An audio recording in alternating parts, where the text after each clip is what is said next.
Bendiciones a todos los hermanos de South Coast Church y a todos los hermanos y amigos que estamos compartiendo este momento. Un placer grande poder eh, tener nuestro tiempo devocional a aproximadamente 15 a 20 minutos. Espero que lo puedan disfrutar, que estén pasando un buen tiempo, un buen momento.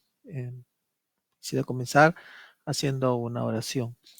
Gracias te damos, Señor, por este hermoso día que nos estás regalando. Para los que estamos comenzando, Señor, que este sea un día de bendición. Para los que estamos terminándolo ya, gracias, Señor, por darnos este privilegio de haber estado en este tiempo, Señor. Y te pido que tú nos sigas guardando. Bien, Señor. Y ahora también en el estudio de tu palabra, te pido, Padre Santo, que podamos entenderla, comprenderla y ponerla en práctica y también compartirla. Gracias por todo lo que tú nos haces. En el nombre de Jesús, amén. Una vez más, Dios les bendiga. Este es un tiempo donde vamos a revisar algunos conceptos básicos de las escrituras. No estamos tratando de hacer un estudio profundo, más que todo es una revisión simplemente de los pasajes, podríamos decir, eh, más relevantes o que sean más rápidos de analizar, en este caso del Evangelio de Juan. Juan es un libro bastante profundo, requiere un análisis muy profundo para poder ser comprendido en su totalidad, pero lo que estamos haciendo más que todo es una revisión genérica, no es un detalle. Recuerden ustedes, es un libro que ha sido escrito en griego. El griego es un idioma bastante preciso, tiene muchos detalles que de repente en nuestro idioma, en el castellano o de repente en cualquier otro idioma, no los preserva. Por lo tanto, normalmente para hacer un estudio a detalle, es importante conocer los idiomas originales. Todos los que de alguna manera hablamos dos o más idiomas, sabemos que cuando uno traduce siempre hay una especie de conversión. Y en esta conversión de palabras, de términos, de escenas, generalmente se genera cierta distorsión. Pero bueno, en términos generales, las escrituras podemos leerlas en nuestro propio idioma, no hay ningún problema, pero para hacer estudios bien al detalle se necesita hacer revisión a los originales. Por lo tanto, siempre dentro de mi reflexión personal, considero que si usted es una persona que quisiera conocer más de las escrituras, le animo a que se registre en una clase de instituto bíblico donde va a poder aprender un poquito más, específicamente la interpretación de acuerdo a los idiomas originales, que es muy necesario específicamente. Probablemente no se va a poder aprender el otro idioma, pero por lo menos conocer algunos detalles básicos, ¿no? El idioma griego y el hebreo son los idiomas que son los requisitos fundamentales para poder hacer estudios profundos, ya sea del Nuevo Testamento o de la Tanakh. Bien, continuamos el día de hoy con el capítulo 12 del Evangelio de Juan. Juan hace una descripción muy diferente a de los otros evangelistas, al de Mateo, Marcos y Lucas. Juan trabaja más temas que no son vistos simplemente, o sea, no son captados, ya sea por escucharlos o por verlos, sino que tienen que haber sido entendidos muy profundamente. Por eso es que Juan tiene dos características, por lo menos el Evangelio de Juan tiene dos características que los diferencia de los dos evangelios. Primeramente, Juan fue un testigo de primera línea, él estuvo allí con Jesús en los momentos casi más importantes, desde el comienzo de su ministerio hasta el final. Los otros discípulos también estuvieron, pero Juan fue parte del círculo estrecho, del círculo más íntimo de Jesús. Por lo tanto, Juan puede haber escuchado comentarios o debe haber visto escenas con más detalle que los demás discípulos. Eso es algo que lo hace diferente el Evangelio de Juan. Juan está bastante joven, entonces se mueve mucho más rápido que los otros evangelistas. Ese es un detalle importante.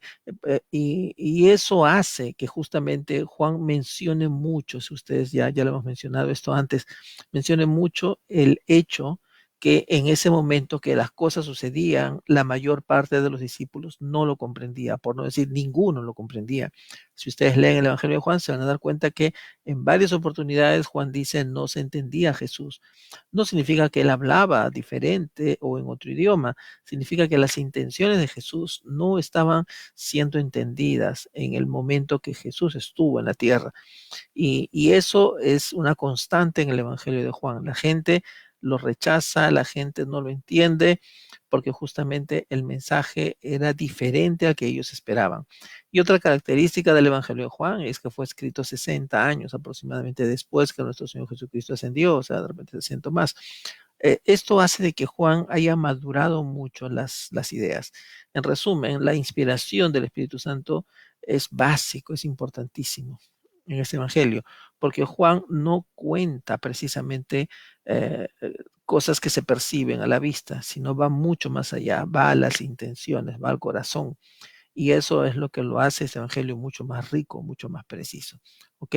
Otra cosa importante también es que Juan escribe este evangelio pensando en un auditorio mucho más amplio, no solamente un mundo judío, no solamente griegos, podríamos decir, que estaban muy cerca del mundo judío, sino en general es una iglesia mucho más amplia. Casi ya podríamos decir, es una iglesia a nivel mundial. Entonces eso hace de que Juan utilice probablemente escenas o figuras que sean percibidas diferente en el mundo judío que en el mundo cristiano. ¿Ok? Bien, entonces esta salvedad no es una precaución, simplemente es para decirles lo interesante que es el Evangelio de Juan. Les animo a que tomen un estudio profundo, un estudio al detalle de este Evangelio. ¿Ok? El día de hoy vamos a revisar solamente un pasaje que es bastante conocido. Ah, el versículo 47-48 del capítulo 12, en la versión Dios habla hoy, dice, pero aquel que oye mis palabras y no las obedece, no soy yo quien lo condena, porque yo no vine para condenar al mundo, sino para salvarlo. ¿Ok?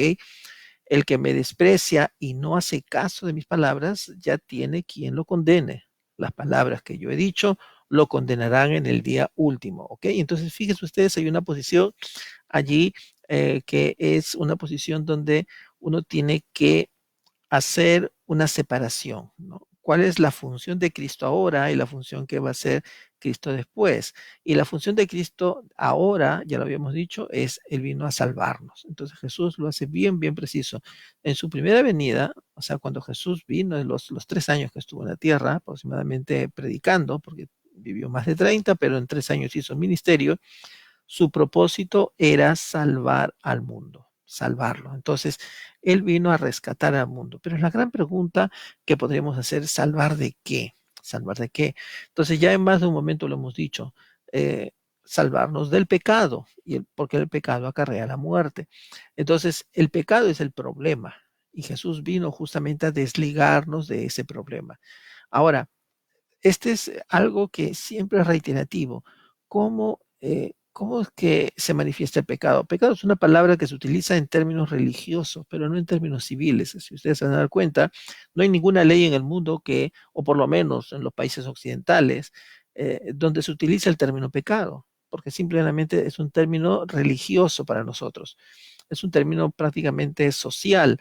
Ah, no existe una ley que diga el que peca tal cosa tiene esta condena, ¿no? Si ustedes están en Latinoamérica o estamos en Estados Unidos, no hay una ley porque justamente es un término que se ha hecho parte de la iglesia. Entonces, alguno dirá, oh, perfecto, entonces si ya no voy a una iglesia, no peco. Bueno, de repente es una alternativa interesante, pero no es así. No es así. El origen de la palabra pecado, tanto en el griego como en el hebreo, es mucho más práctico, no es tan religioso, es de modo práctico. Pecar es fallar, fallar. Entonces, vamos a ver qué tipos de pecado nosotros tenemos en nuestra vida, por las cuales Jesús tuvo justamente que trabajar, tuvo que hacer el pago, ¿no? Entonces, vamos a ver, sencillo, esto es bastante fácil. Eh, para comenzar, es el pecado que es el problema de la naturaleza. O sea, nosotros heredamos una naturaleza pecaminosa. Romanos 5:12 nos dice, así pues, por medio de un solo hombre entró el pecado en el mundo, y por el pecado entró la muerte, y así la muerte pasó a todos porque todos pecaron. Miren ustedes, Romanos lo vamos a utilizar en este estudio bastante, porque justamente Romanos explica bastante claro esto, ¿no? El primer, eh, la primera forma que se manifiesta o que proviene el pecado en nuestra vida justamente es por nuestra propia naturaleza. Ustedes, si es que revisan algunos conceptos de estudios que se han hecho a principios del siglo XX, se van a dar cuenta que conforme un niño va creciendo, va adquiriendo justamente el discernimiento, la capacidad para poder analizar. Esta capacidad va a ir en crecimiento y normalmente a los 12 o 13 años uno ya tiene la suficiente habilidad para poder diferenciar lo que podríamos decir lo bueno, lo malo, casi en una forma adulta ya. Ahora, el gran problema es que desde cuándo uno puede pecar. Eh, Pecar en este caso viene a ser algo que a romper reglas, a romper reglas. Si ustedes se dan cuenta, tal vez lo primero que nosotros hacemos, los que somos padres sabemos esto, lo primero que hace un niño justamente es romper reglas. Es romper reglas, o sea, viene a ser parte de nuestra naturaleza. Eso tiene muchos nombres, está explorando, es curiosidad, está creciendo, está fortaleciendo músculos, pero llámelo de cualquier manera. Pero una de las primeras cosas de las cuales todos tenemos que hacer es romper reglas, ¿no? Decir no se toque algo es una invitación para tocarlo. Decir no agarres algo prácticamente es como decirle agárralo. Algunas veces algunos maestros de niños saben que si dicen una palabra tal como no vengan aquí o no toquen esto, es casi de seguro que es una tentación grandísima para hacerlo porque es parte de nuestra naturaleza. Parte de nuestra naturaleza justamente es la de explorar, la de querer conocer y la de saber el porqué de las cosas. Bien, esto en la Biblia se nos dice que esto lo heredamos. Esta es una herencia que nos viene justamente desde el momento que uno transgrede, ya esto lo va pasando a los demás. En este caso, la Biblia nos habla que esto ya nos viene desde el principio, desde el primer hombre hacia nosotros, es parte inherente a nosotros, ¿ok? Esa es la primera manifestación, el primer origen que tiene, o mejor dicho, la primera forma que nosotros tenemos el pecado, que es de nuestra naturaleza. Pero también otra forma en la cual llega el pecado a nuestra vida es a través de la sociedad. La sociedad, esto ya no es directamente nuestra naturaleza. Ahora estamos hablando de, es lo que uno aprende, es lo que aprendemos nosotros y no lo diferenciamos como bueno, como malo. En esta parte, de repente ya muchos que me están escuchando ya me conocen, saben de dónde vengo. Yo vengo de una ciudad donde justamente se caracteriza porque las personas no son muy apegadas a las reglas, no somos muy apegados a las reglas, ¿ok? Entonces, esto no se considera algo malo, entre comillas, sino que ya se ha hecho parte de la identidad de la ciudad. Y es más, en el país mismo y en Latinoamérica en su conjunto, no somos muy apegados a las reglas. Eh, si ustedes se dan cuenta, eh, cuando se dan ciertas normas, casi es automático el pensar que van a ser ignoradas por una gran parte de la población. ¿Por qué? Porque la sociedad ha aprendido que para defenderse, que para poder llegar a ciertos objetivos, van a tener que romper reglas. Y esa es la forma en que se vive. Y no solamente en Latinoamérica, en el mundo entero está sucediendo lo mismo. ¿Por qué? Porque nos damos cuenta que las reglas sociales muchas veces se van formando de acuerdo a nuestras necesidades y muchos tenemos necesidades diferentes o simplemente las ignoramos, ¿no? Y justamente allí es donde llega ya la corrupción social, donde uno dice, entonces, si nadie respeta las reglas, ¿para qué están? ¿Para qué se hacen leyes? ¿Para qué? Bueno, las rompemos todos los días.